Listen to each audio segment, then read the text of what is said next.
আগের ব্লগে বলেছিলাম যে তাওয়াং থেকে বেরিয়ে বুমলা পাস, মাধুরী লেক আর লুংরুলা পাস ঘুরে আমি চলে গেছিলাম তাওয়াং থেকে ৬৯ কিলোমিটার দূরে ভুটান চীন সীমান্তে জেমিথাংয়ে।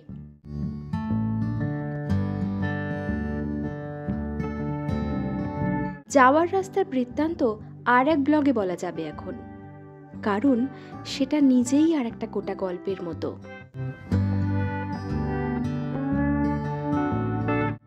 সন্ধে নেমে এসেছিল। অচেনা অজানা জঙ্গলে পাহাড়ি রাস্তা ধরে গাড়ি আমাকে অনেক কষ্টে পৌঁছে দিয়েছিল আগে থেকেই বুক করে রাখা হোমস্টেতে।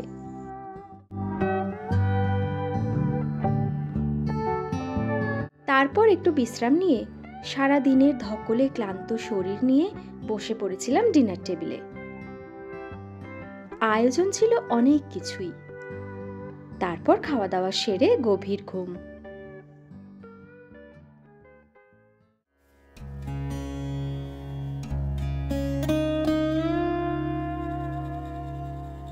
পরের দিন সকালটা হলো ভুটান চীন সীমান্তে ন্যামজাংচু নদীর তীরে প্রায় ৭,০০০ ফিট উচ্চতা বিশিষ্ট অরুণাচলের অজানা অচেনা ছিমছাম একটা গ্রাম জেমিথাংয়ে।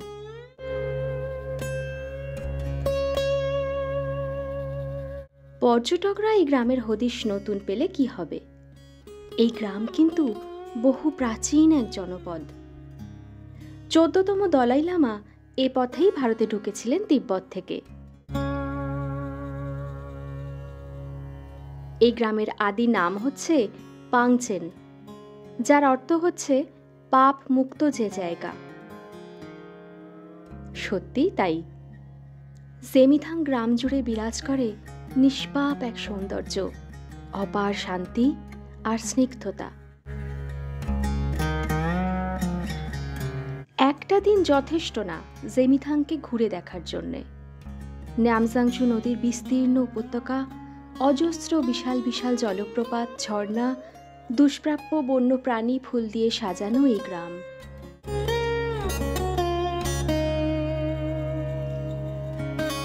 তাওয়াং থেকে প্রায় ৭০ কিলোমিটার দূরের এই গ্রামে এলে সময় থমকে যাবে নীল সবুজের মায়ায়। শহুরে সভ্যতার থেকে যোজন দূরে এই আদিম জায়গা এখন কিন্তু আস্তে আস্তে বেশ জনপ্রিয় হয়ে উঠছে, আর তাই গড়ে উঠছে অনেক হোমস্টে।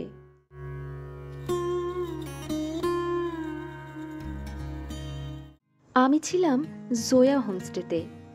একেবারে নদীর কাছাকাছি এই হোমস্টে, নতুন তৈরি হয়েছে। Good morning from Zemithang. কাল সন্ধ্যেবেলা এসেছিলাম বুমলা পাস, মাধুরী লেক আর একটা নতুন পাস যেটা খুলেছে লুংরুলা পাস, সেটা হয়ে সন্ধ্যেবেলা এখানে এসে পৌঁছেছিলাম জেমিথাংয়ে।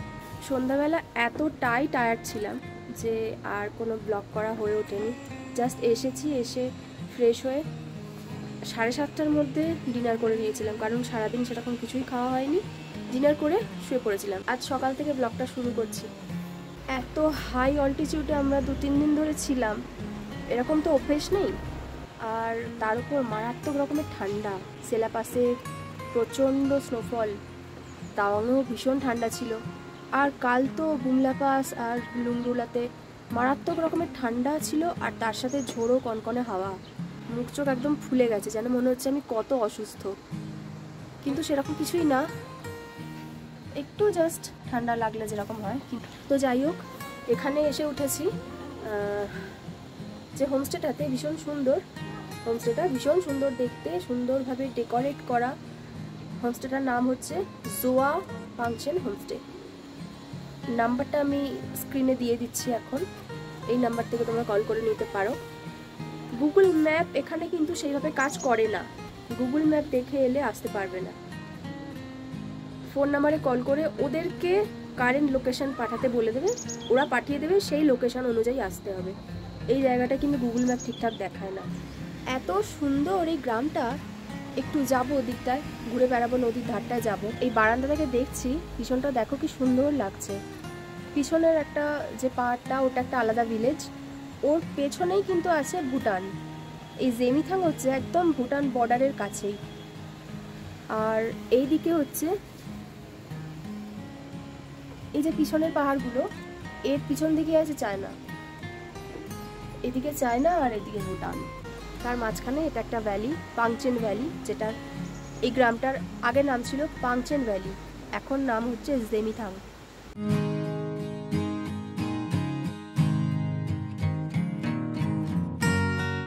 সত্যিকারের হোমস্টে যাকে বলে, এই জোয়া কিন্তু তাই।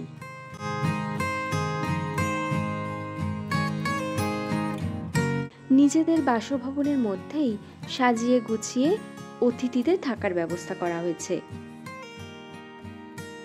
আপাতত ৩-৪খানাই ঘর আছে, আর সবগুলো ঘরে এখনো অ্যাটাচ টয়লেটের বন্দোবস্ত করে উঠতে পারেননি ওনার। সব মিলিয়ে অ্যাডজাস্ট করে জনা দশাকে থাকার জায়গা এই হোমস্টেতে হয়ে যাবে।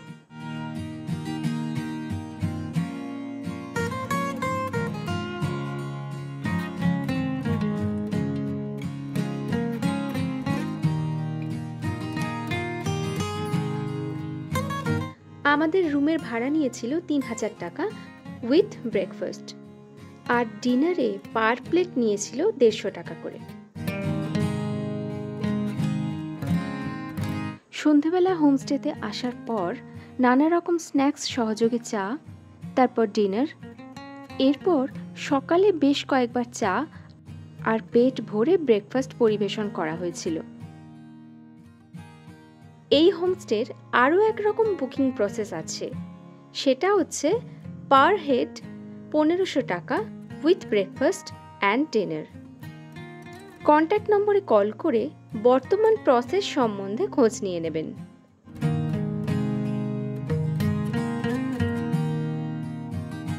এটা সবথেকে বড় রুম, অনেকজন থাকতে পারবে। 3 বেডেড রুম, এক্সট্রা লোকজন চাইলে থাকতেই পারেন, ওরা ম্যাট্রেসের ব্যবস্থা করে দেয়। ঠান্ডায় রুম হিটারও পেয়ে যাবেন। এই রুমে অ্যাটাচ টয়লেট আছে, টয়লেটে গিজারও আছে।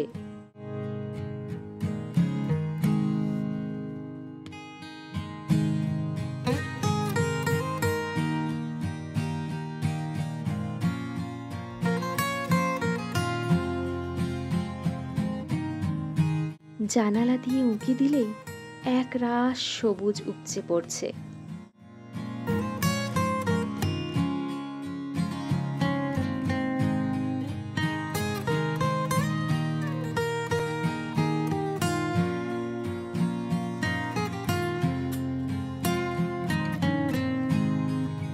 এই পাশের ঘরটা ডাবল বেড, তুলনায় একটু ছোট। এটায় অ্যাটাচ টয়লেট নেই কিন্তু, তবে খুব শিগগিরই হয়ে যাবে ঘরের সাথে লাগোয়া টয়লেট।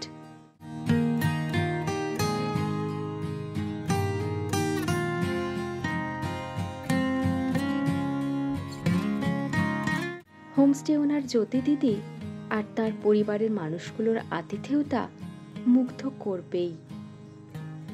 অসাধারণ রান্নাবান্নার হাত, সে তো খেলেই বুঝবেন। সব মিলিয়ে মনে হবে নিজের বাড়িতেই আছেন।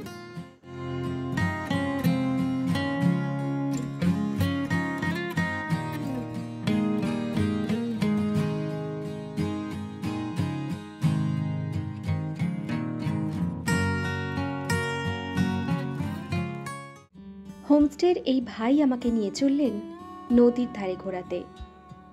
হোমস্টে থেকে সামনেই নদী।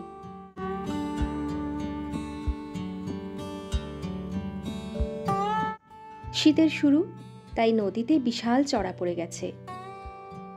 নদীর বুকে গজিয়ে উঠছে রিসর্ট। সেই চিরাচরিতভাবে প্রকৃতিকে ধ্বংস করে মুনাফা লোটার আয়োজন।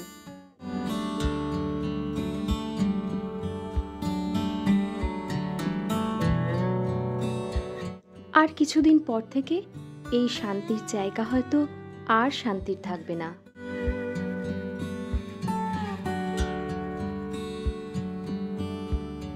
নদীর মাঝ বরাবর চলে গেছে লোহার ব্রিজ। ব্রিজ পেরিয়ে কিছুটা গেলে লুম্পো, মুচুট এই সমস্ত গ্রাম পড়বে, যা জেমিথাং সার্কিটের মধ্যেই পড়ে।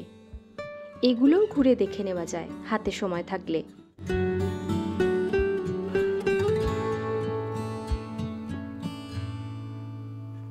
নদীর নুড়িগুলো দেখে অবাক হলাম।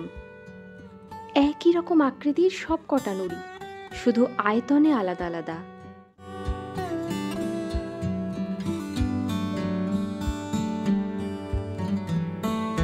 এই যে নামজাংচু নদী নেমে আসছে তিব্বত থেকে। ওই দূরে ধূসর রঙা পর্বতরাজি, ওই হচ্ছে তিব্বত।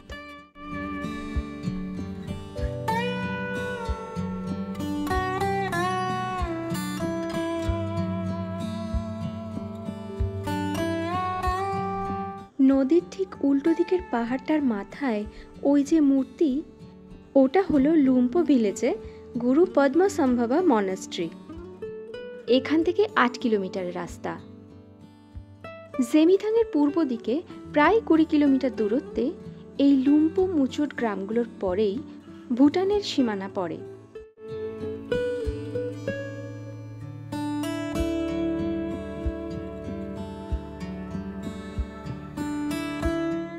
যেহেতু সীমান্তবর্তী গ্রাম, তাই এখানে সেনাবাহিনীদের প্রহরা আছেই। এই নামজাংচু যে পথে আসছে সেই বরাবর রাস্তা ধরে এগিয়ে গেলে গ্রাম থেকে 8-10 কিলোমিটার দূরে পড়বে একটা ঝুলন্ত সেতু।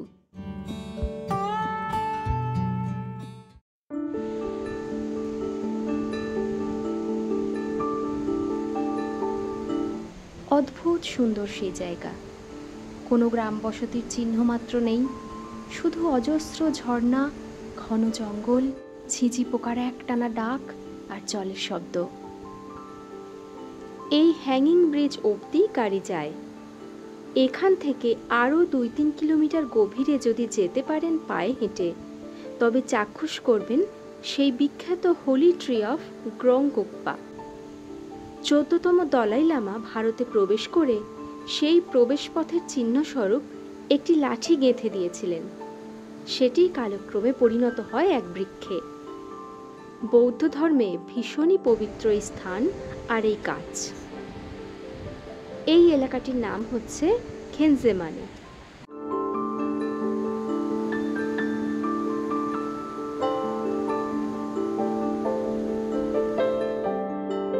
তবে এখানে আসতে গেলে ঠিক এর থেকে 3 কিলোমিটার আগে পড়বে আর্মি ক্যাম্প। সেখানে আধার কার্ড দেখালে তবেই যাবার অনুমতি মিলবে। এই পুরো এলাকাটা ভারতীয় সেনাবাহিনীর কোর এরিয়া, কারণ এই পথে একদম সামনেই তিব্বত বর্ডার। গোটা জেমিথাং সার্কিটেই বিদেশিদের ঢুকতে দেওয়া হয় না।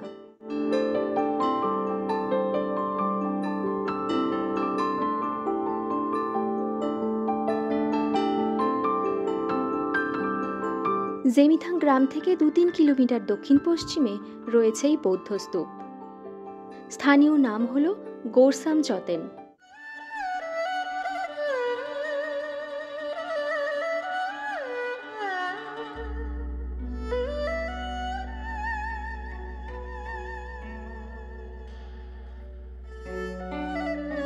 মনে করা হয় 12 থেকে 14 শতকের মাঝামাঝি সময়ে এক স্থানীয় বৌদ্ধ সন্ন্যাসী লামা সাঙ্গে প্রধার এই স্তূপ তৈরি করেছিলেন গ্রামকে অশুভ শক্তির হাত থেকে রক্ষা করার জন্যে।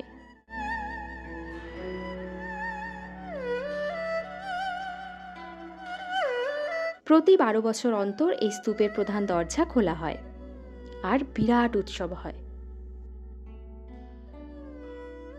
নেপালের বৌদ্ধনাথ স্তূপের অনুকরণেই এই গোরসাম স্তূপ নির্মাণ করা হয়েছিল।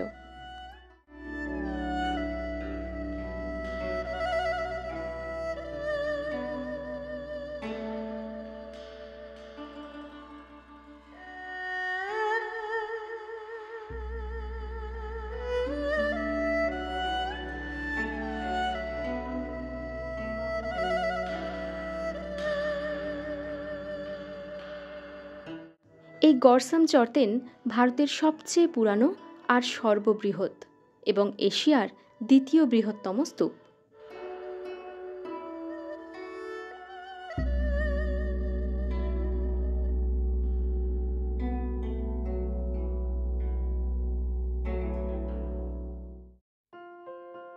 গরসাম চর্তেন ফেলে আরও এগিয়ে যান লুমলার দিকে।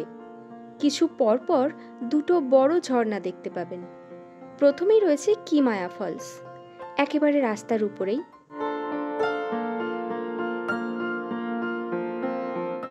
তারপর আরও 7 কিলোমিটার পর ন্যামজাংচু ব্রিজ পার করে বিটিকে ফলস দেখতে পাবেন।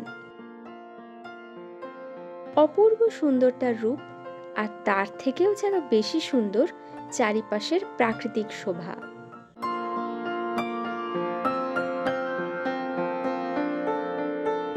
নদীর এপার থেকে প্রাণ ভরে দেখার জন্যে ভিউ পয়েন্টও বানিয়ে দেওয়া আছে।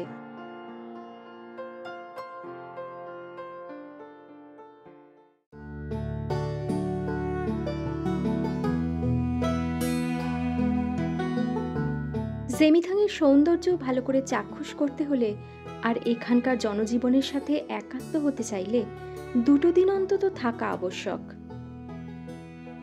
তাওয়াংয়ের লম্বা সফরনামাতে জেমিথাংয়ের জন্য খুব বেশি সময় বরাদ্দ করতে পারা যায়নি। ওই মেরে কেটে একটা রাত, তাই সকাল হতে না হতেই যতটা পারা যায় ঘুরে নিচ্ছিলাম।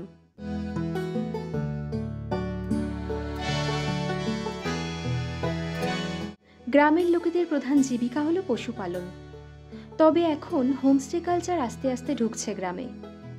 বেশ কিছু হোমস্টের ফোন নম্বর আমি ভিডিওর শেষে দিয়ে দেব।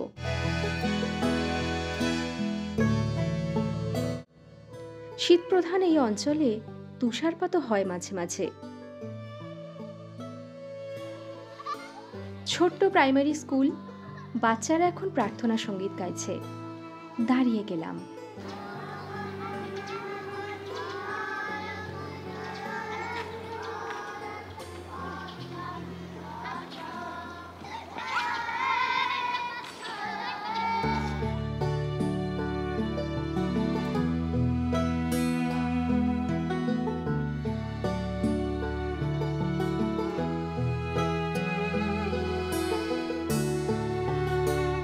জেমিথাং দুভাবে দুদিক দিয়ে আসা যায়। সবচেয়ে সহজ রাস্তা হচ্ছে তাওয়াং থেকে লুমলা হয়ে জেমিথাং। 90 কিলোমিটারের মতো পথ, সময় লাগে ঘন্টা 3 মতো। রাস্তা বেশ ভালো, আর বেশিরভাগটাই গ্রাম বসতির মধ্যে দিয়ে, তাই নিরাপদ। এ পথে আসলে লুমলাতে তারাদেবীর মন্দির দর্শন করে নিতে পারেন। তাওয়াং থেকে আরেকটি রাস্তা আছে, সেটি আপনাকে নিয়ে যাবে মাধুরী লেক হয়ে টি গুম্ফার পাশ দিয়ে। দূরত্ব 69 কিলোমিটার, কিন্তু এই পথে সময় বেশি লাগে, কারণ মাধুরী লেকের পর থেকে রাস্তা ভীষণ খারাপ, মারাত্মক খাড়াই আর নির্জন। সাধারণত এই পথে কেউ যায় না, তবে এই রাস্তার সৌন্দর্য পাগল করা। আমরা এই পথ দিয়েই এসেছিলাম, কারণ আমরা লুংরুলা পাস আর মাধুরী লেক ঘুরে জেমিথাং এসেছিলাম। এছাড়াও তাওয়াং থেকে প্রতিদিন দুপুর 12টা নাগাদ বাস সার্ভিস আছে। তাওয়াং থেকে জেমিথাং প্রাইভেট কারের ভাড়া পড়বে 6000 থেকে 8000 টাকা।